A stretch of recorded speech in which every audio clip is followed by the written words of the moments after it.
What's up, everybody? Welcome to the Sports Headquarters Draft Podcast. I'm your host, Seth Cox. With me, as always, my co-host, Justice Mosqueda. Justice, what's going on? Just watching, the Raiders, who are not going to lose another game the rest of the season. They're somehow going to go 0-10, and then they're going to finish 6-10. So we'll see how That this that ends. actually could be a bad thing for them. And my other co-host, Justin Higdon, whose Browns may not win a game the rest of the season at this point, the way the Browns fans are acting, huh? You would think that the Browns are the 0-10 team, the way Twitter is, but it's 6 wins. I'm okay with it. I didn't think they'd have 6 wins before Josh Gordon came back, so I still have some optimism. That the AFC North is such a weird division now because the Bengals haven't taken the next step like everybody expected them to, and now the Steelers are the most Jekyll and Hyde team of anybody in the NFL, and then you have the Ravens, who, I mean, honestly, I have no idea what to make of that division. I wouldn't be surprised if anybody won it, and I wouldn't be surprised if the winner got bounced in the first round or made a run in the playoffs. Yeah, I think I would be surprised if the Browns won it, but obviously pleasantly surprised. And then of course the NFC North is about to get taken stormed by the Packers. Apparently, juggernaut offense that will never not score 50 points again, huh, That's, Justice? that's it. That's it. We're just dropping 50 on everyone. Patriots in 2 weeks, man. Patriots in 2 weeks. Yeah. Who do you guys play this weekend? The Vikings. Oh, that should not. Yeah. Yeah. Yeah. Well, we get our first taste of Teddy Bridgewater. We'll see what Teddy can do against that Packers defense that doesn't know how to stop the run. And look out for Ben Tate this week, too. Yeah, he's a killer. He has crazy combine numbers. I was confused by the Ben Tate, like the fact. I guess I can understand the Colts putting in for Ben Tate, but the Cardinals putting in for Ben Tate was a bit confusing for me. I was like, what's going on here? I don't see the reason for it, but luckily they didn't end up with him. So he's the problem of the Vikings now. So, but of course we're here as always to talk a little bit about the 2015 NFL Draft and the upcoming draft. And as we usually do, we're going to get started with the quarterback situation. Just kind of what happened this weekend, what we've heard about, just kind of those type of things right now. Let's start with I don't know, where do you guys want to start with this? We can start with Mariota getting a speeding ticket. I mean, that was pretty hot for like the whole 15 minutes on Twitter. Well, we can start with that because there's a lot of rumors that came out this weekend. Not this weekend, but just this week, kind of. And I kind of mockingly said to you guys, what's the Mariota take going to be that drives draft Twitter crazy? Justin texted me back and said we've already kind of had it, but I want to get your thoughts, Justice, since you're kind of an Oregon guy and up there. Mariota, what's the rumor going to be that drives everybody crazy? Oh, it's going to be that he's too quiet and that he's not. What is it that Dilfer always said about Sanchez and all those guys? That if someone was driving the car out of that group, it'd be Sanchez. They're not going to pin down as Mariota as like the guy as far as being like a leader. I mean, he's always been a quiet dude. He's going to get hit with that Teddy stuff, right? Like that, it's going to happen. I think SI wrote about it earlier this season, and he's kind of he's just gonna get hit by that. Like, just people care way too much about character. Derek Carr's doing perfectly fine in the NFL, and I know a team that had a character red flag on him because he spent too much time with his child who almost died the week before the season, instead of spending it with his teammates.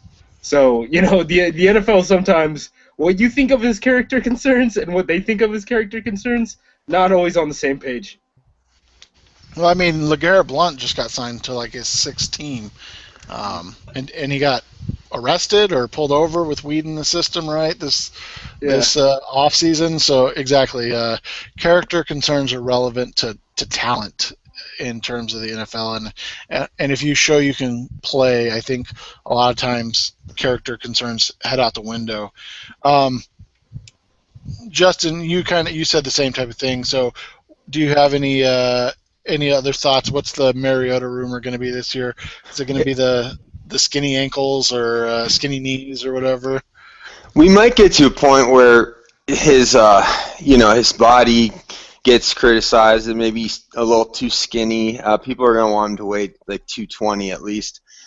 But I think it's got to be the character thing. I mean, the quote from the SI article that Justice referenced was, if you punched him in the stomach, he might apologize to you, something along those lines.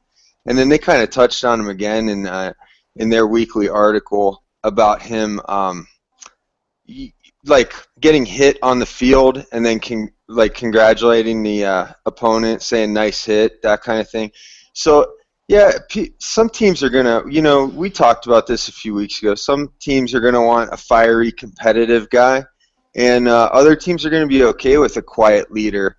And some teams that are okay with a quiet leader might badmouth him just to see if he falls to them. So, but that'll be the thing. And even with the speeding ticket thing this week, I think people started to preemptively protect Mariota from any type of criticism, and I really didn't see any real criticism of a guy getting a speeding ticket, although he was going pretty fast. I guess as long as he's not drinking while he's speeding. Right, right. That's the only thing that matters. Next guy kind of came out this week, beautiful rumor, one of everybody's favorites to hear. Not liked by his teammates, Brett Hundley. Not a popular guy amongst the UCLA crowd, apparently. On top of the fact that he struggled this year in terms of growth as a player, is this something to be concerned about, or is this something that scouts are really going to dig into at this point? Justice? I have no idea where this rumor started. The thing I've always heard about Hundley is that everyone loved him, right? Like Jonathan Franklin and Brett Hundley back when Franklin was coming out. Those were the two guys that everyone said that they were beloved at UCLA. Hundley's also the leader of I'm forgetting the name of it, but it's essentially what the equivalent of the players union is for collegiate sports. He's up there as a leader. So it doesn't make sense with the things that I've heard before about Hundley. So I have no idea how to do the math on that rumor. What about you, Justin? I think part of the criticism was, at least from the SI article this week, was that Hundley's teammates maybe felt like that his comments about having too much pressure on him as a draft prospect and needing to play his game made him kind of bigger than the rest of the team.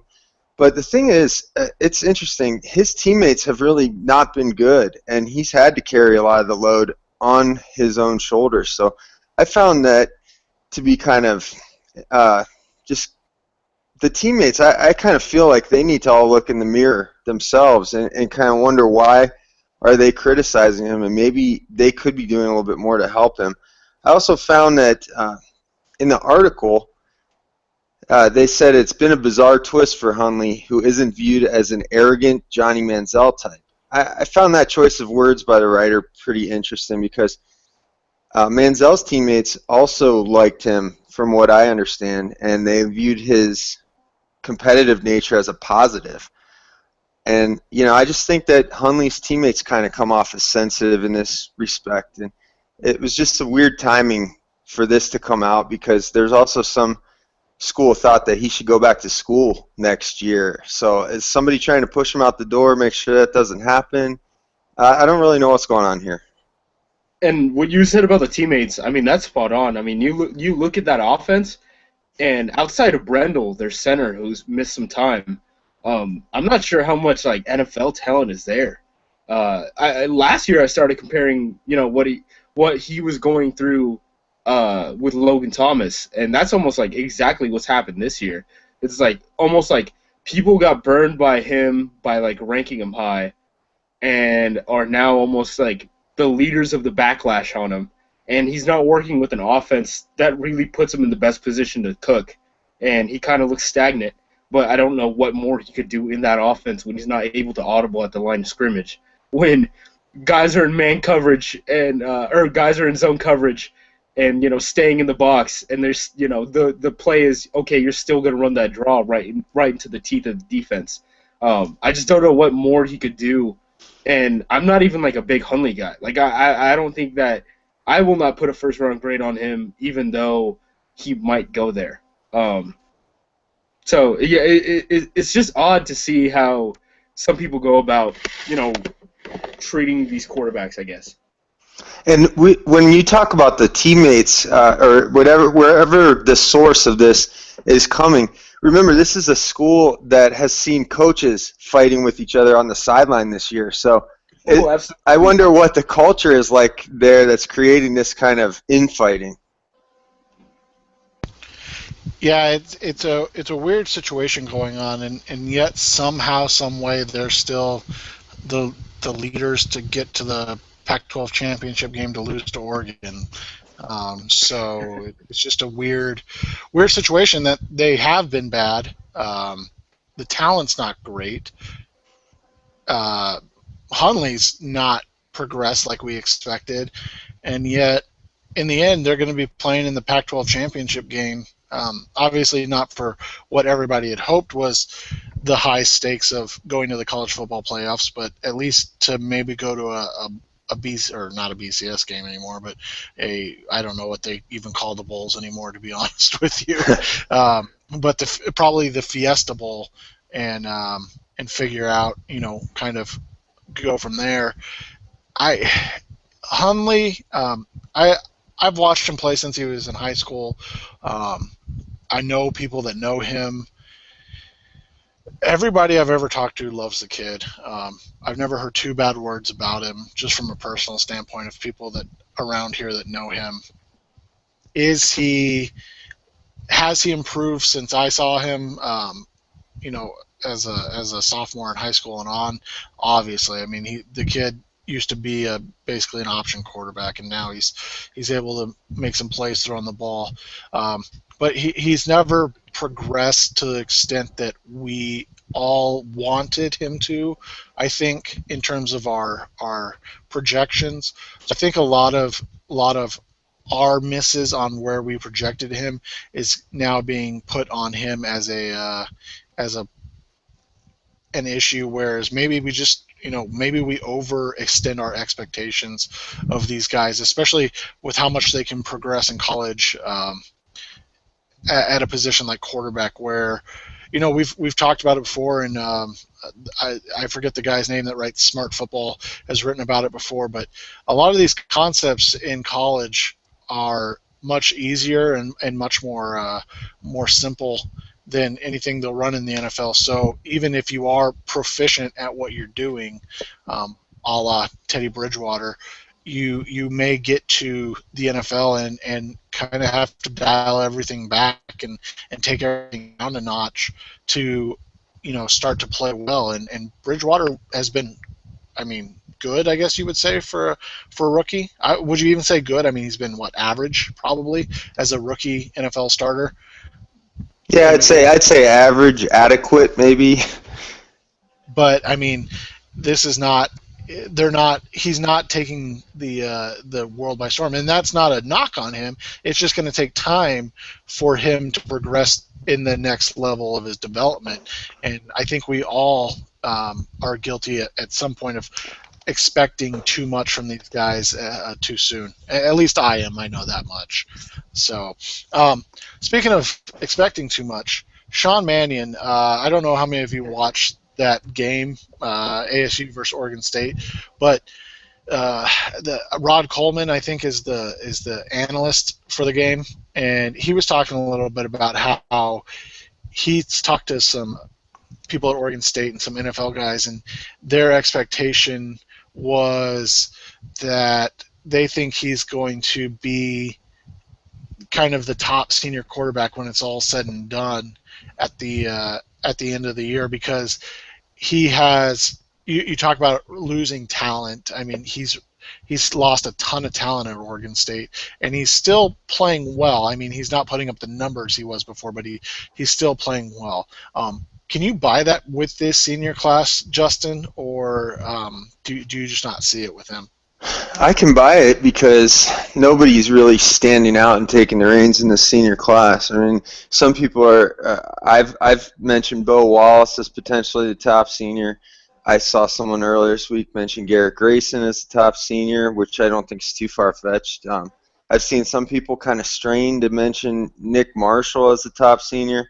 I'm not buying that one. But Mannion, I guess I could see it. I haven't really sat to break him down yet, and I found that it was telling when reading Dane Brugler's column on, I think, Monday or Tuesday, whenever he publishes that.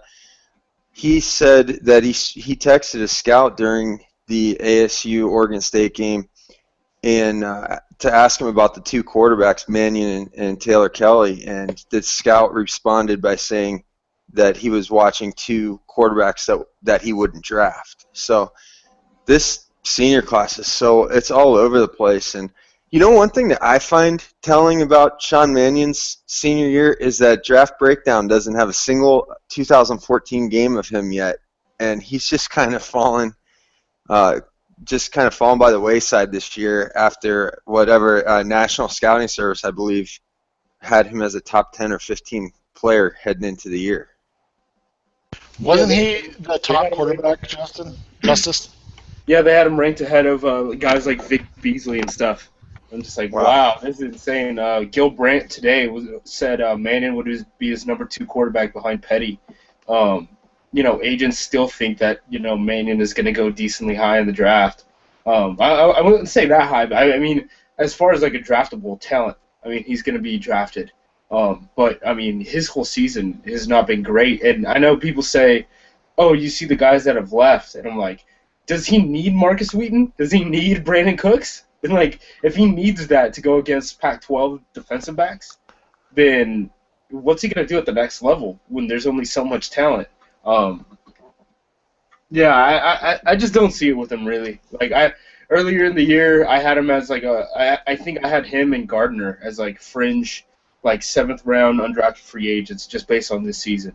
Because he just hasn't been looking good. I mean, I've said this before. He looks like junior season Zach Mettenberger.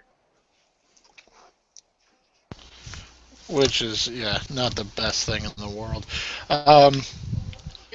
Any other? Oh, the last one I wanted to hit on with you guys. Ben Albright tweeted out today. He's heard that Connor Cook's 50-50 on coming out. We've discussed Cook as the prospect before. Does this class kind of want that? I think he's a lot like Blake Bortles, the prospect. Maybe not as in the way he plays, but kind of the fact that he has everything that NFL teams want in an NFL quarterback. So let's draft him early, and we'll worry about the rest later. That seems to be the mentality with a lot of those kind of athletic, big, strong arm guys.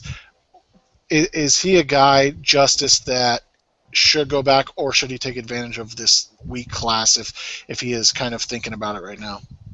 Yeah, I think he probably leans that way. I mean, like I said when we talked about the rumors before, don't believe anyone ever says in sports media if there's a microphone around. Like, people will lie to avoid controversy. And Cook could have done that by saying that he's going to come back to school next year. If Michigan State wins the Big Ten, I mean, what more does he have to prove? And there's going to be a bunch of guys that leave anyway. So I could absolutely see him leaving. I mean, it'd be him or Hundley as quarterback 3 and 4. And no one really in that same, like, stratosphere.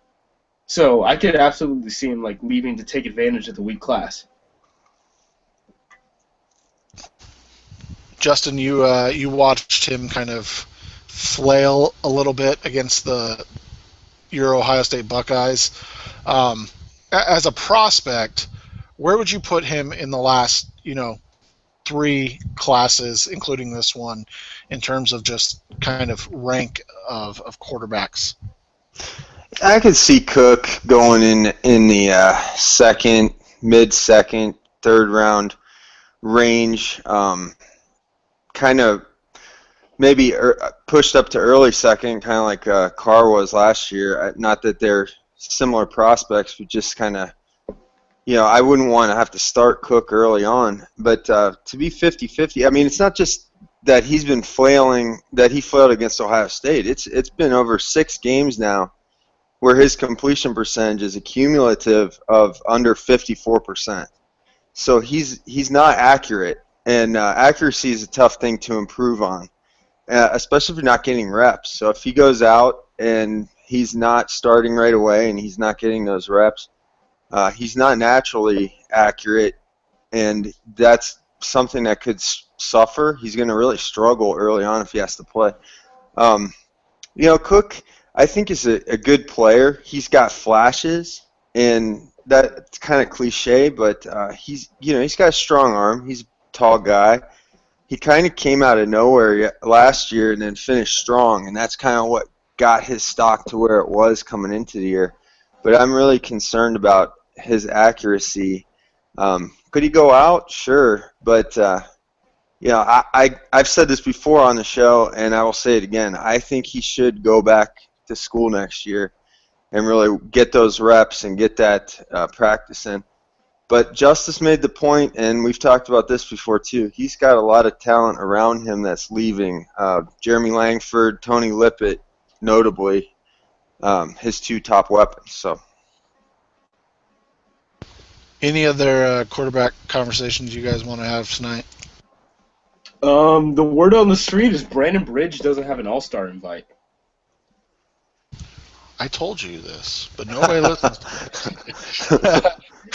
Yeah, that is interesting, especially when Taylor Kelly ends up with one. And Brian Bennett, man. Brian Bennett has 2 videos on Draft Breakdown. One of them is the worst game that I've ever seen from a quarterback on there. And the second one involves him punting for the entire first half. Now, he doesn't have an invite yet, does he? Because as the last I've seen... it was just rumored. Yeah, it was just rumored by Pauline that he was going to be at the Senior Bowl. Yeah, hopefully that doesn't happen. I don't know. This is going to be a very underwhelming, so far, I should say. I shouldn't say it will be, but so far it's a very underwhelming class of participants in the Senior Bowl from the quarterback perspective. Moving on, more rumors. So you just kind of hit the first one. Brandon Bridge, kind of the, I don't know what we would call him right now. Half of Draft Twitter's darling for the 2014 season. No All-Star Game invite. So that includes the Shrine Game and the Senior Bowl. Can he end up in like a lower bowl than that? I mean, is that something you could see, Justice? I mean, you could always end up at Medal of Honor. A couple of guys ended up getting drafted out of the Medal of Honor game last season. I'm trying to think. Patton, the receiver from University of Florida, is the one that comes to mind off the top. But I think some of their quarterbacks ended up in camps too. So I guess we'll see, right? Like it might just be that the coach is holding on to the invite too, because that happens every once in a while. They'll just do it like the week before the final game when a team is trying to push into push into bowl territory or going against a rival to just kind of like amp the guy up. They'll just hold out until then. So maybe that's what's going on. Maybe he's, got an invite, just the coach hasn't given it to him yet. Hey, there's also the NFLPA Bowl, so maybe he sneaks into that one too. No way. Yep, I forgot about that. People are going to kill me for that. I know those people. I should have known this. Justin, did you said you had a rumor today, or? Yeah, I said last week I predicted that Braxton Miller would turn pro. Because JT Barrett just sees that quarterback job.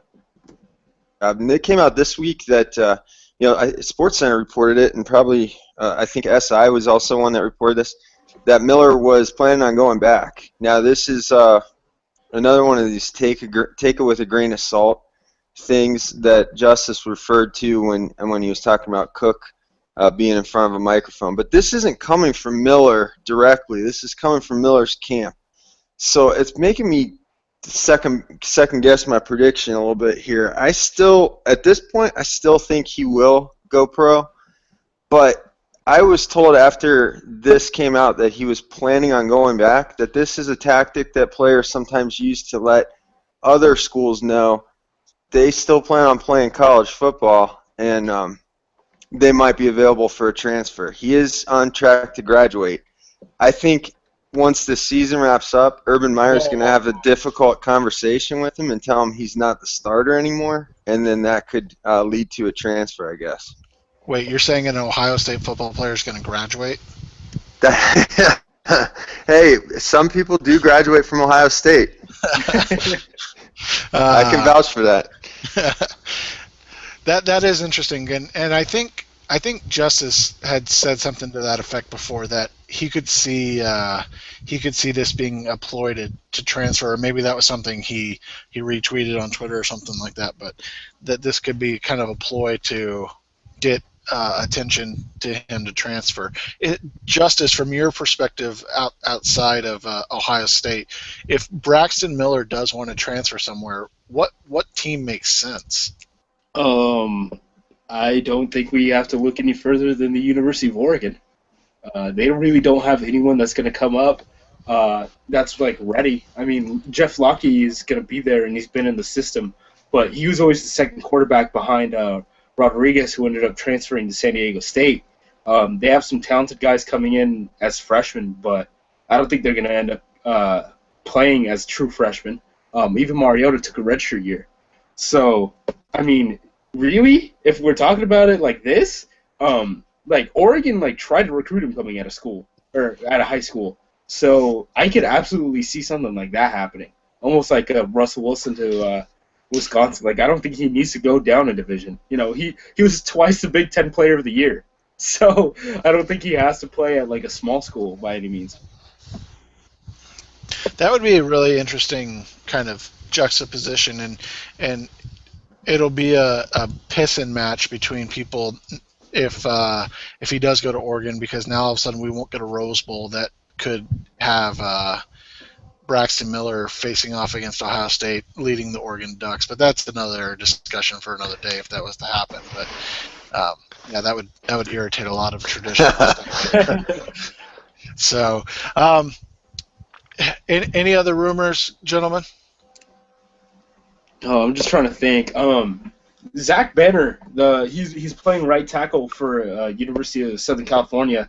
Pauline tweeted out that, or Pauline wrote that he was thinking about declaring too. He's the son of Lincoln Kennedy. He's like 6'8" or something. He's from up here. He's from the Pacific Northwest. And he ended up like favoriting my tweet that said that he was, thinking about coming out. So I have no idea what that means. But that's out there. I've talked to some people at Oregon about Farrell Brown, because Tony Pauline also said that I think the direct quote was that it may be career-threatening, his injury. He's walking now in Cleveland. He's walking with a cane.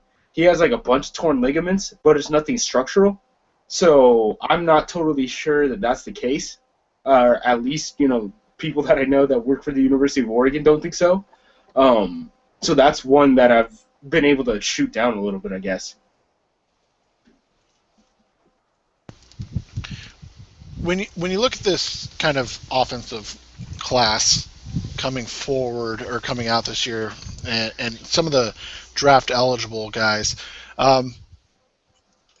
there's a lot of talent, especially it seems like at the skill position players. For me, you look at the running backs, I feel like this is a really intriguing class with a lot of different players, skill set wise, to look at, and then you look at the wide receivers. Again, same type of thing. You have a lot of the big body 50-50 guys, and then you have some smaller route runners, more natural receiver types. Who are some of the guys that you've watched? Obviously, this is a very incomplete list. Justin and I have talked about this on text. I don't know how you would say it, kind of wondering how some people are so far into their studies so far of players. but from who you've seen and who you've watched, and we'll start with Justin. Um, Give me your top 3 to 5 running backs in this class, Justin. Okay, yeah, I was actually a guest on RotoViz radio on Monday, and they asked me same question. And on that day, I said Melvin Gordon, and then I said number 2, I said Tevin Coleman, and that was because of Todd Gurley. We just found out had torn his ACL. Now, since then, I've had a chance to watch Gordon's record-setting performance, and I also had a chance to watch additional games of Duke Johnson. And prior to that, I had only seen him play against Louisville. After watching Duke Johnson and Melvin Gordon, I'm prepared today to say that I would take Duke Johnson first, then Melvin Gordon, and then followed by Tevin Coleman. With Todd Gurley, could definitely get back in there depending on his health, but the ACL is always going to be scary. But I think Duke Johnson really surprised me with his overall game, his receiving ability. One thing that I really have struggled with Gordon is that he tries to create before he hits the hole. Sometimes that involves stopping his feet, and that's something that is going to result in losses of yards.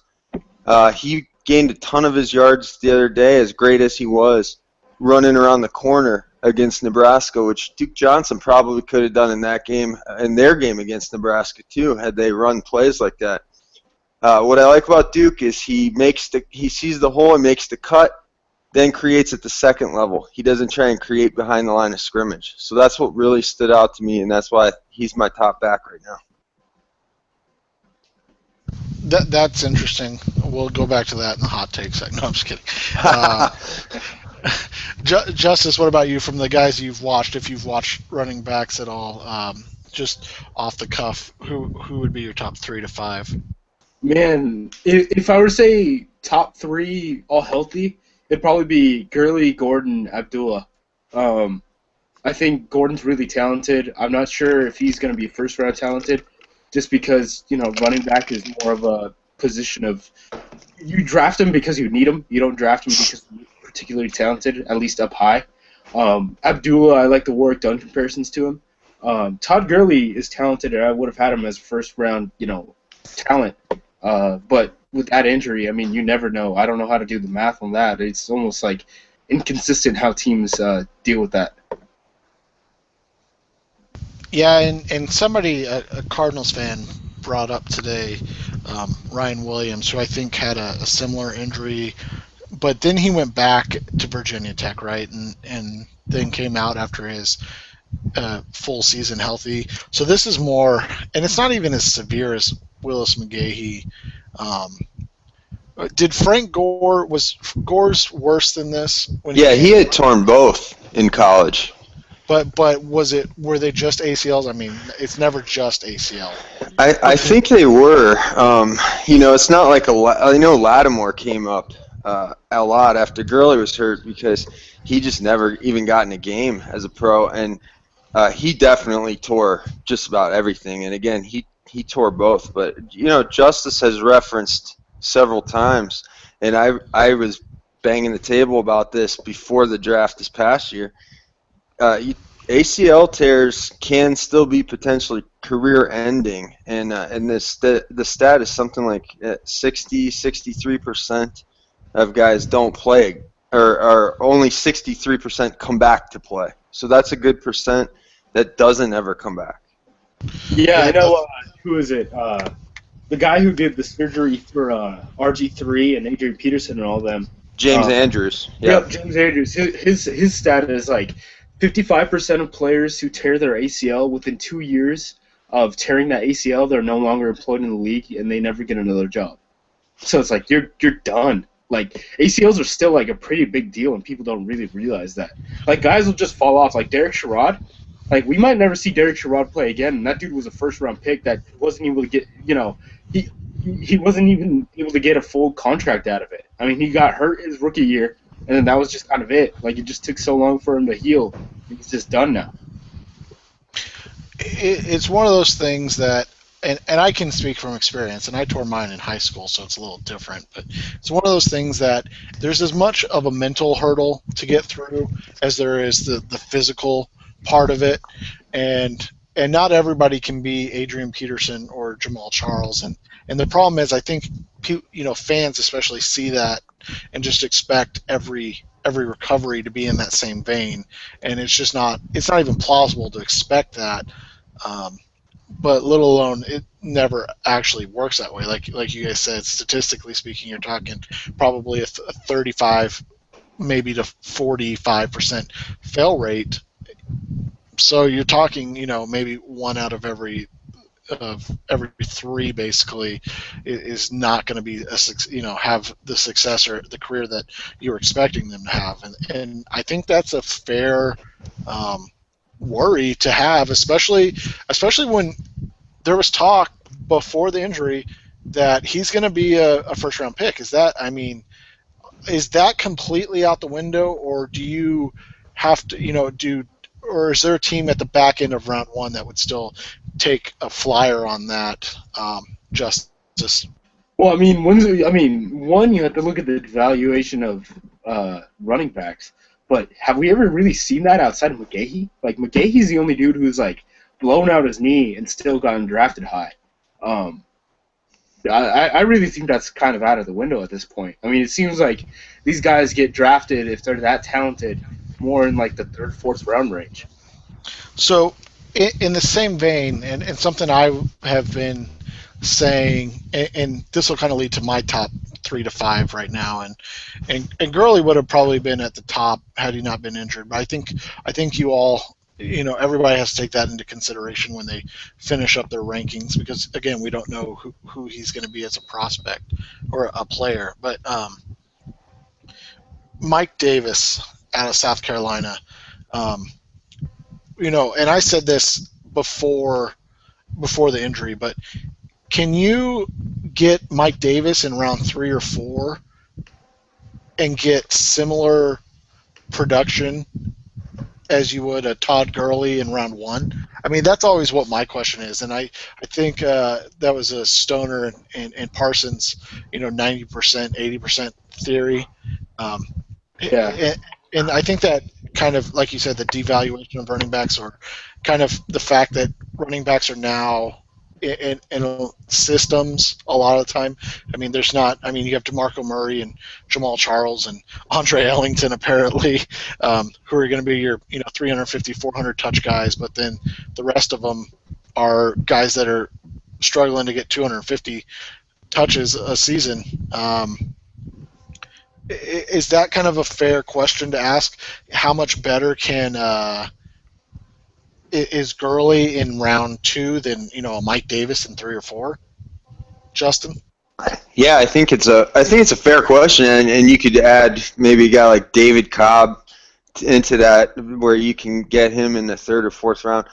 But the thing is, if you have a really dynamic talent and you're in a position where you can add that player, then I don't think you really want to toy around and wait, because it still is going to be a higher fail rate as you go back, because as you go back in the draft, because if you draft a guy earlier, 2nd, 3rd, let's say running back, the 2nd round running back's the new 1st round running back.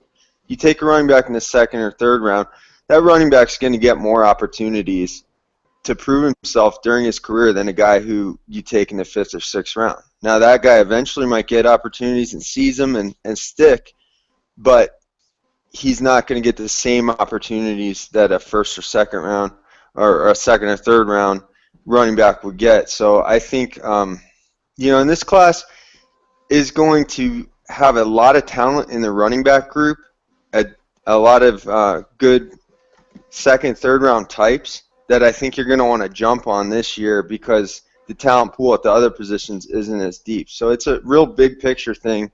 A lot of years that theory would work. Last year, for example, I think you kind of saw 2nd, 3rd, 4th round running backs all kind of mesh together. But this year, I think there are a couple dynamic players at the top that you might want to take a chance on if your team's close. Yeah, and for me, it's Gordon now at one, and then I too like Duke Johnson, and then I have Mike Davis third, and I just like Mike Davis. I like the bowling ball running back types, so that's just a personal preference.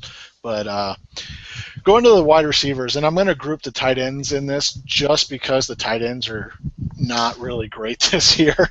And this is going to be a hot debate, not even amongst film Twitter and stats Twitter, but just in terms of your preference, because there's such a, I think in wide receivers we're seeing now there's just such a huge, um, people all have different types when it comes to receivers, and we're seeing that with your guys' boy Davis Maddock kind of leading the charge of the big receivers, and then I like guys like John Brown or Antonio Brown and T.Y. Hilton that are probably undersized in the grand scheme of things, but they're more diverse in what they can do. We're in terms of what you like from a wide receiver, Justice, where do you fall in kind of that range? As I mean, I really like.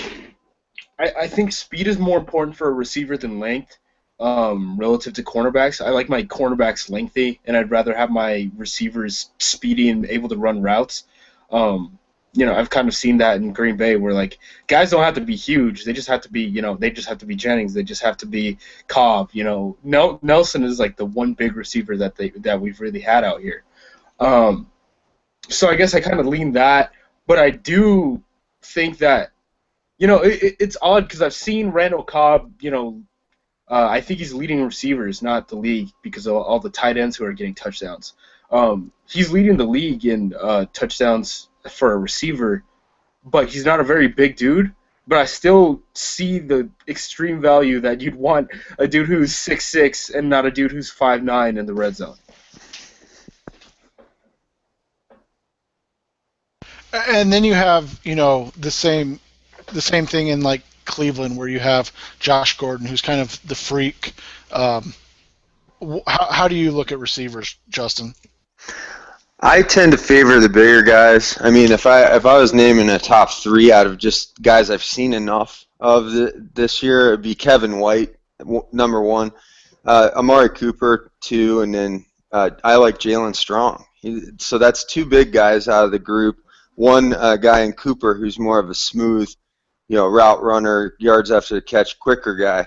But after watching Brian Hoyer for 10 games now, try and throw downfield, and he's aiming at these two 5'7" receivers in Andrew Hawkins and Taylor Gabriel. You, as good as those guys have played, you really want as a quarterback, you want a bigger target. It allows you to be more accurate even without really being more accurate. There's just more of a catch radius. I think with the success of Mike Evans as a rookie, he's on pace for 1,250 yards or more. Alshon Jeffrey in the last couple of years, he kind of came out strong out of the gate. I like the big guys. I like the big targets. This class has a couple of good ones up at the top. Devontae Parker's another good one who's got good size. I don't think he'll quite measure up to the other two guys, but yeah, that's where I skew, definitely. And I think if you mentioned Antonio Brown, even John Brown, you're talking third round, sixth round. So I think if you like those players, you can find those players later. Yeah, and I think that just comes to my philosophy that I'd rather draft linemen and pass rushers and cornerbacks early, and obviously quarterback, and find the wide receiver talent. Jordy Nelson, Antonio Brown, John Brown, those guys on day 2 and 3 of the draft. But I think that's just more draft philosophy, probably.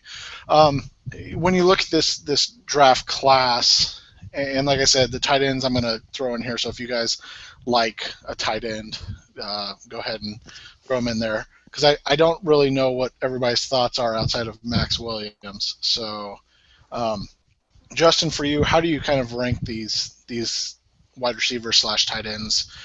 Top 5, if I'm sure you got more, but if you just want to stick with 5. Yeah, well, I gave you the top 3 receivers. I think Parker probably fits in there third or fourth if once I see more of him. Um, then I like what Nelson Aguilar's done this year, and I wasn't really super high on him coming into the year, but he's just been on fire. Big playmaker for them. Last 2 weeks, has something like 24 receptions or something like that, over 200 yards in back-to-back games. So he's just been incredibly productive. I wouldn't put a tight end up there that high. I know everyone loves Max Williams. We talk about redshirt sophomores every week. I tend not to get too far involved with redshirt sophomores until they declare. I saw Max play against Ohio State the other day, kind of limited with what he could do in that weather in the snow in Minnesota.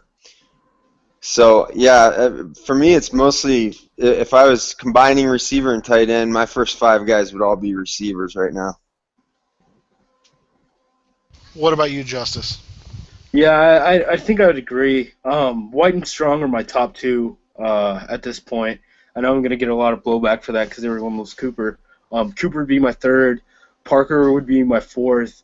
Then I'd probably lean someone like Funchess or Dorial Green-Beckham is still really talented. I mean, we haven't seen anything out of him for a year. We don't know if he's going to declare or what. But, a guy like Funchess is probably, the closest thing to a tight end I'd have up there. After him, I might have Max Williams. But that's like a fringe first-round type of guy. And he's obviously the best tight end in this class, in my opinion, at least. So that kind of tells you where this tight end class is at. It's definitely not the strength of 2015. I'm glad you brought up Green Beckham because that was going to be something I wanted to bring up on the hot takes, but we can talk about it here for a second. Green Beckham, Josh Norris of Roto World, great draft writer, great follow. He had Green Beckham as his number 1 receiver. I never have a problem with somebody having rankings or having somebody different as their top guy, but I do find it interesting that somebody that's not even playing can be the top guy. Is that weird to just me, or what are your thoughts on that, Justin? I see a problem in that because if we're ranking guys based off of 2013 tape, our rankings are going to look different than what they look like now, 11 games into 2014. The other thing, Green Beckham, you want to see guys improve as prospects. We haven't got a chance to see him improve. So it's a leap of faith type of thing. And what kind of leap of faith can you take in a guy who made an irresponsible decision and got himself kicked out of a school? And is he going to, as he went to Oklahoma where he couldn't play, he tried to get a waiver, it didn't work out. If he wanted to show that he was still a good player, still making improvements, maybe cleaning up, he could have done that more publicly by transferring to a lower division school, dominating that level, kind of showing that he's got his attitude turned around, maybe humbling himself. But I don't know how you could say, especially with as good as some of these receivers are playing, I don't know how he would be the top guy still. Justice, you talk with Josh quite a bit. Have you talked to him about that ranking, and what are your thoughts on it? No, I haven't talked to him about that one specifically, but I know him good enough that his whole approach to this is that he really doesn't care about off field because he doesn't, he sees himself as a talent evaluator and not an evaluator of people that he hasn't talked to. So his whole approach is that he just doesn't take into account of any of that. So he's like, this is the last that I've seen of this guy, so that's what I'm going to rank him as. I know we got a bunch of blowback for that. Who was it? Landy went on Ross Tucker's podcast last year and took a couple shots at him for ranking, who was it? Dominique Easley as a top 10 player. Josh just kind of rolls with the punches, though. I mean, that's just kind of his thing. Is he's just like, I don't like know these people. I don't know how to judge their character. I don't know how to do the math on any of that. So I'm just gonna evaluate him as talents. And if he must have seen, from last season that Dorial Green-Beckham is the best receiver on a relative scale that he's seen recently. So I guess that just must have been his train of thought. As far as the offensive line class goes this year, and this is a interesting class because I think outside of Ronnie Staley and the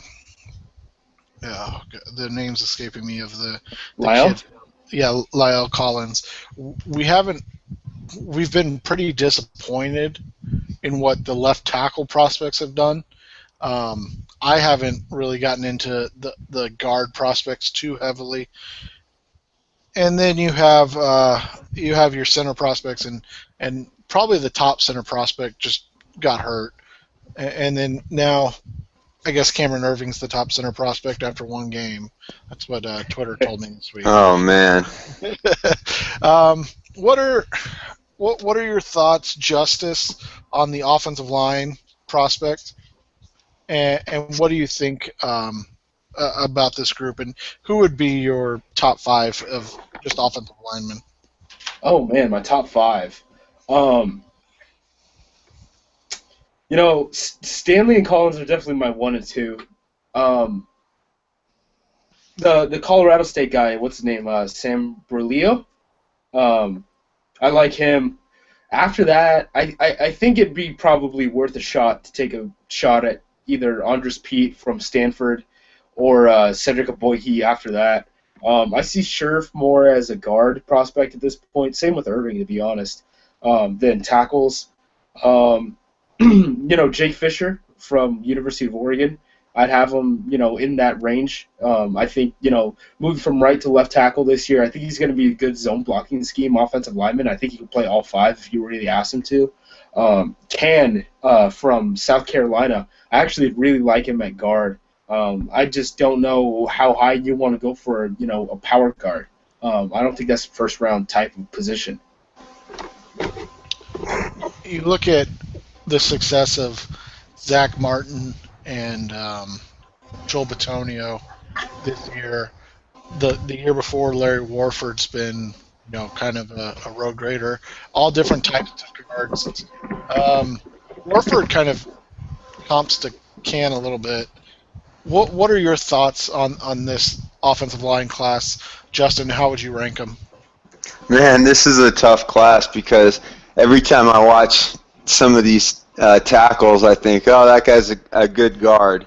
I know everyone loves La'el Collins, but I've been pegging him as a guard for 2 years, and I can't shake it. He's still a guard to me. I don't want him at left tackle. I could see maybe right tackle, and that's kind of how I feel about all these guys. Sambrello, I think, to me, is the best left tackle because he's so technically sound, but then he's probably going to have arms that are like 33 inches, and then they're going to move him to guard like they did with Bitonio and Zach Martin. So I think there's a lot of really good guards. Like Brandon Scherf is going to be a good guard. I think Collins is probably going to be a really good guard. I mean, the guy is a great run blocker. I know T.J. Clemmings from Pitt has really kind of picked up steam over the last couple of weeks, and I got a chance to watch him last weekend. I think that T.J. Clemmings to me looks like a big right tackle slash maybe he could play guard, but he was a defensive lineman until 2 years ago. So I hesitate to really I see him just skyrocketing upwards, and I'm just not sure. To be honest with you guys, I don't know what if I was to name my top 5, I don't know what that would look like right now. But I think Sambrello's been the guy I've kind of just gravitated toward as my top tackle because he's the guy I've seen play tackle the best at a college level. And part of that, one problem with that is he's not playing the best competition in his conference. So I'm really hoping to maybe sort some of this out with Senior Bowl stuff. as far as we end the show tonight, as we always do, the hot take segment. I texted Justice earlier today with an interesting take on Denzel Perryman. Obviously, Justice is our Denzel Perryman Apologist. apologist on the show, but I did find the take, I guess, surprising, interesting. I don't know. The take was Denzel Perryman is limited. Instincts, decisiveness aren't there when he doesn't have clear path. Zero anticipation, feel, and coverage. So, does he do anything well? I mean, because you're the question is about a linebacker, and you've basically just said that he doesn't do anything well except tackle that you ask linebackers to do. So, um, even if you dislike Perryman as a player, that's kind of like undraftable territory in terms of just describing him and what his weaknesses are. When you say Justin, Yeah, that's how you just described like Wally Rayner or something like that. I mean, or old DeQuell Jackson. I mean, why would anybody? You don't want that guy. I mean, I don't think I've been kind of tough on Perriman. I've named some guys that I like better than uh, I like him. But I thought he played pretty well Saturday, and I really think that's pretty harsh. I mean, he's gonna have trouble covering just because of what he's asked to do right now, and because of his height. But I guess what people have been telling me, he's faster than I initially thought that he was. But I think linebackers are really tough, and people make everybody makes mistakes on linebackers because we don't really know what they're told to do. We don't really know what they're coached to do. You can make really good, educated guesses, but a lot of us are watching these guys on broadcast views without real education of the scheme. So you have to use some imagination, and I don't think whoever said that was imagining Perriman doing anything worth a damn. Justice, you've been the biggest proponent of Perryman. Obviously, Justin and I are not as big of fans, but I don't think either of us would describe him in this way. What are your thoughts? And then give us a hot take you saw this week. See, I don't like that. Like, the thing is, he's a downhill linebacker, and you could that to steal from what Josh Norris says, that's where he wins, and I don't think there's an issue about that. You know what I mean? Like, he's a downhill linebacker, and that's what he is, and sometimes he's going to suplex people, and he can really blitz the A-gap, and that's just kind of what he is, and he'd be great in Green Bay, so let's send him to Green Bay right now as soon as everyone hates him. My hot take is, like, everyone who mocks not Collins, jeez. Well, I guess we could go Collins. Both of the Alabama prospects. So every single mock draft has Landon Collins going to the Washington Redskins just because they need a safety. Landon Collins isn't like 7th overall good. Like that's something that we've talked about this before, Seth. Where I say every preseason the highest guys who are going to end up dropping almost consistently are the guys in the secondary because people either look at stats. It's really hard to see what they're actually doing on film, and they're usually like the guys from the big schools get pushed up on these draft boards, these preseason draft boards. So guys like Landon Collins are getting hyped up a bunch, and Landon Collins is a good safety, but he's probably in like that Clint Dix range. He's not like Sean Taylor range. You know what I mean? And then the second one is Amari Cooper going number 1 at Oakland, just because they're like, well, we can't take Mariota. We don't know if we're going to get, we don't know what we're going to do with Leonard Williams because people have heard that, Ndamukong Suh's going to try to get a run in Oakland. And then, Randy Gregory's pretty much what Khalil Mack was coming out already, so we can't use that. So we might as well pick Amari Cooper, who wasn't as good as Sammy Watkins coming out and might not be a top 2 receiver in this class at number 1 overall. Those just seem insane to me. in terms of the first part, the Landon Collins at 7, this was something Josh Liskowitz and I believe it was Darren Page were talking about this week or last week, and how guys get overranked. And you just said it perfectly. Ha ha, Clinton Dix. I remember vividly. I wrote a 6-round mock draft for the Cardinals, and I mocked Clinton Dix to the Cardinals at 20, and I basically got laughed at by Cardinals fans. Cardinals will never have a chance to pick Clinton Dix. He's going to go top 10. If he falls anywhere, it'll be to 13 or 14. I can't, to the Rams, wherever the Rams picked with their second pick. Blah blah blah. And come draft day, they have a chance to pick him, and they just don't like him, so they trade the pick. And exactly when you talk about back end players, especially on most of these guys, and we do as well. Most of these guys are watching draft breakdown cut-ups. What do you see of safeties? You see what they did either when the ball's in the air or after the ball's caught, or coming downhill in the run game. You don't see what they did during the play. So you can't recognize their instincts unless they're making a break on the ball, making a play on the ball. That's why I think guys like Clinton Dix, who are in the box a little more, guys like Dayon Buchanan, were in Calvin Pryor as well, were ranked a little higher because you saw what they did. And so obviously those were the top 3 safeties by NFL standards, but I think that also, that really put on the question of how do we grade safeties from a draft community process, and how much of the game do we see from these guys? And so, yeah, I think you're absolutely right. As far as Leonard Williams, if you can get Leonard Williams and Ndamukong Suh, why wouldn't you just do that? Seriously, right? I mean, just that's usually my counter argument. Is like, yo, these are the best 3 players in this draft, at least in my opinion. Why are you just not taking them and just rolling with it? Yeah. Justin, any hot takes from you?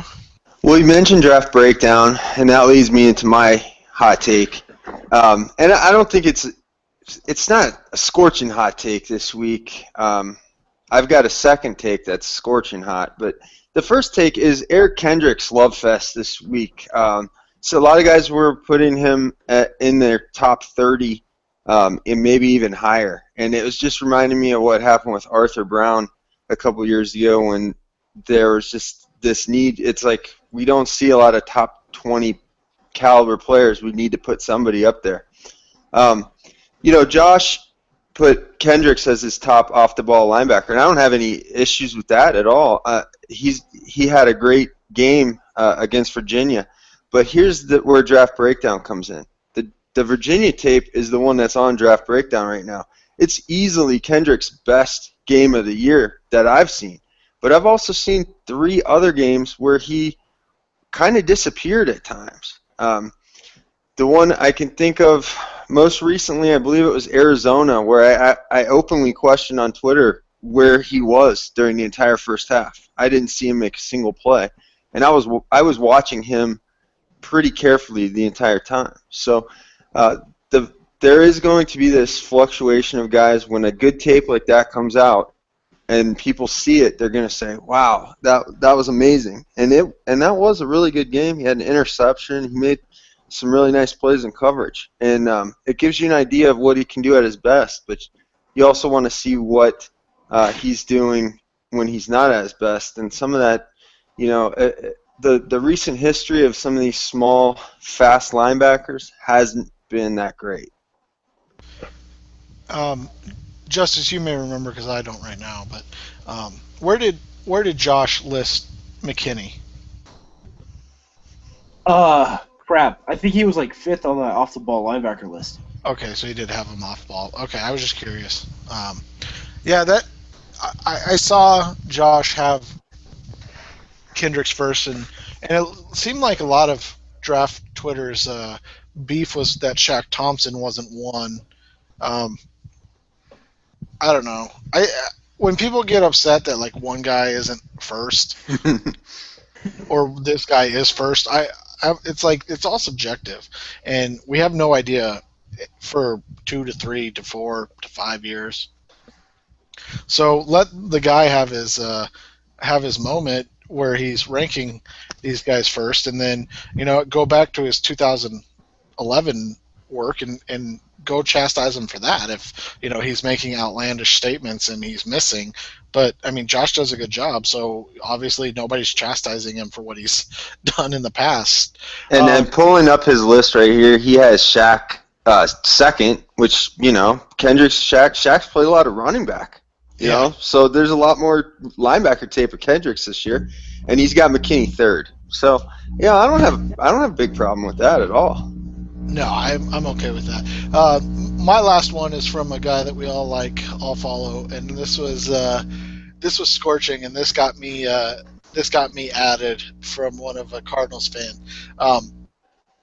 Josh Robinson during was probably his worst game of the season. So this isn't like a hot take from a huge game against Alabama. Ethan Hammerman, a guy we all like, tweeted out that Josh Robinson is going to be a spectacular pro back, take it to the bank. And then a Cardinals fan followed that up with, where would you be comfortable taking him? And he said at the end of round 1, beginning of round 2. I like Josh Robinson, but I was thinking like he's a early day 3, maybe late day 2 back. I don't know. Maybe I'm missing something in him, but I don't see a day 1, early day 2 guy. What about you, Justice? Yeah, I'm not seeing that at all. I'm not pulling that cosign. No way, not me. Justin, do you have any thoughts on that? I think on Saturday you texted me something like Josh Robinson first round or Josh Robinson in the first, and I replied something like in the first hour of day 3 ? That's how I feel about that. You got any more, Justice? Man, any more hot takes? I can't remember any more from this weekend. No, nothing. I got nothing. All right, Justin, what's your last one? Guys, I have the hottest take of the week right here. It was from a gentleman on Twitter named David Wyatt, and I actually retweeted it and said that it was bold because it was so bold. It was Guy Fieri bold. He said Garrett Grayson was his top senior quarterback, but he didn't stop there. He also said he saw him going in the first round. That was the boldest, hottest take that I saw since we talked. Justice, you've trumpeted Grayson as a possible top 3 senior quarterback. Of course, that means he's like a 5th round guy. Yeah, that's different.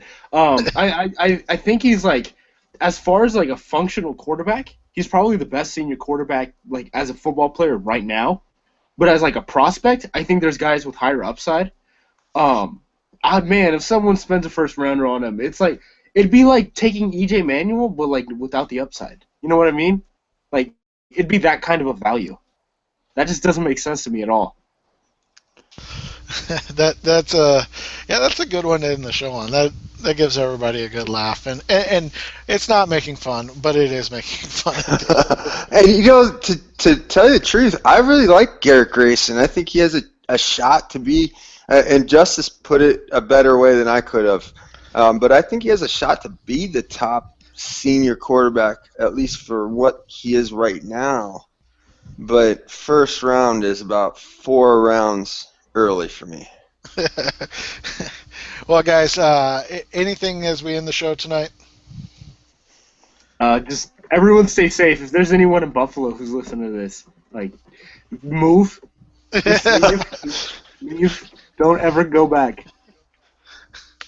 Yeah, when when the snow goes away, yeah, move. Definitely don't stay in Buffalo. But I guess a draft podcast is like the opposite of what Buffalo fans would be listening to, right? Since they don't have a first round pick. Ooh.